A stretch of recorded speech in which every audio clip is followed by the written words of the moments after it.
широком поле небольшой лесочек, редкие сосенки, жиденький денечек. Поля нас не видно и не слышно тоже, изредка лишь кони фыркают тревожно.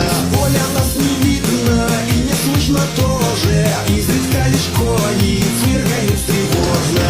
На широком поле битва ща начнется, две волны тяжелых рыцарей стеснется. Наша же задача в этом всем угаре удивить вражину фланговым ударом. Наша же задача в этом всем угаре удивить вражину фланговым ударом. Видела б ты, Любка, своего мелочка, поцелуй дочурку, обними сыночка. К вам я ворочуся из похода скоро, только разберемся с ожалевшей сворой. К вам я ворочуся из похода скоро, только разберемся с охеревшей сворой.